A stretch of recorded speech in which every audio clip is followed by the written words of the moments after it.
Welcome back to AM Northwest. You know, no is a scary and often difficult word to say to your boss, but one that's often necessary in today's workplace. Here to share how to effectively and respectfully say no, we welcome back executive coach and strategic advisor, Dr. Carol Parker Walsh. Good to see you again. Hey, so Hi. let's talk about, there are times when you need to say no to your boss, and some people just can't do it. That's absolutely true. And honestly, it's harder for women to say no Yeah. than it is for most of other people. And our younger generation, Gen Z, has no problem saying no. But for a lot of people, it's a challenge to say no. But the thing about saying no is that it has so many benefits for you if you learn how to do it and do it respectfully and do it without fear of any kind of repercussions, because it enhances your mental health. Yeah. It increases your ability to manage your time and get greater productivity.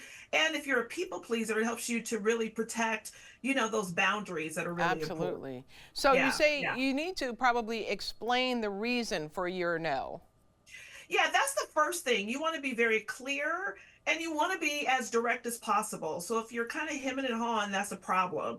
And if your workload, for example, one thing you can say is that I would love to take on this opportunity, but right now my workload is at a capacity that I can't take on anything more. And the good thing about that is that it alerts your boss to know that you are at capacity, and lets them know that they have some other options that they may need to go through. But you want to be clear and direct about it. Now, don't lie.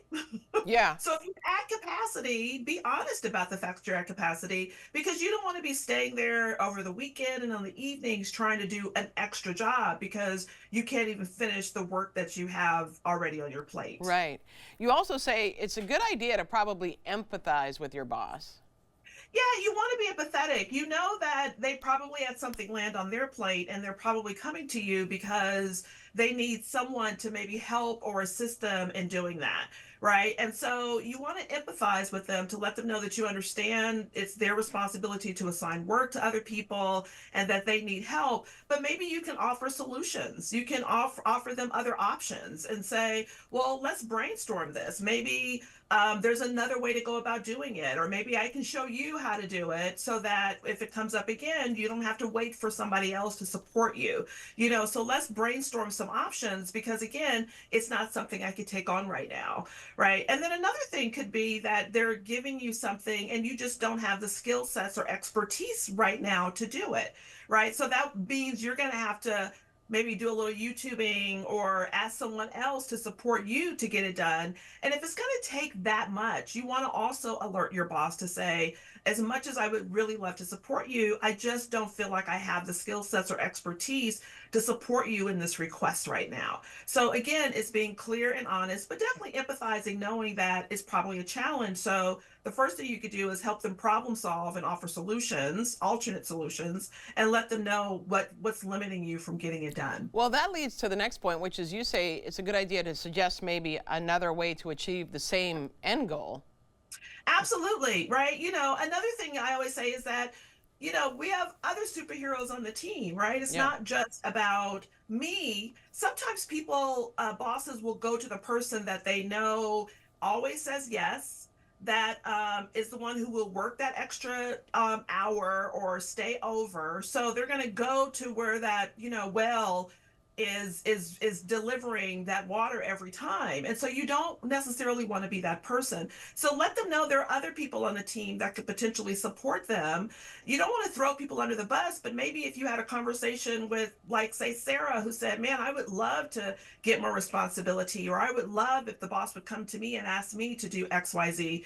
Let the boss know that when they come to you to say, well, Sarah has been asking for more responsibility. I'd be more than happy to, like, maybe train her or show her how to do it. And then, she could be your go-to for the next time. So again, it's that offering those solutions, but it's also letting them know that maybe there's some other people on the team that could really step up and be supportive.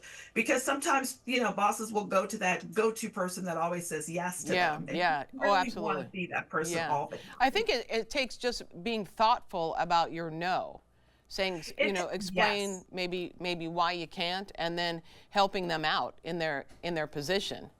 Absolutely. And the thing of it is that most people are afraid to say no because they think, well, they hired me and I'm supposed to always say yes, Yeah. right? Uh-huh. And this is something where, like I said, the younger generation is very clear about their boundaries, about what they're going to do and when they're going to do it. But for a lot of other people, what we have seen is that people are overworking. They're overcommitting, they're over delivering, they're burning out because they think they always have to say yes. Yeah.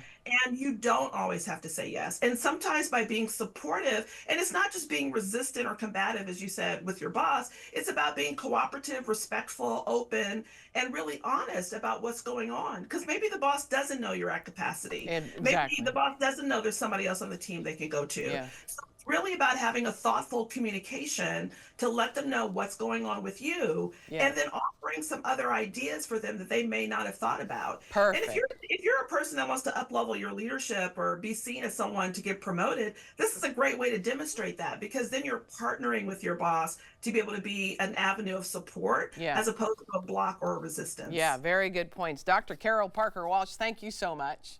Thank you. All right. We'll be right back with more AM Northwest. Don't go away.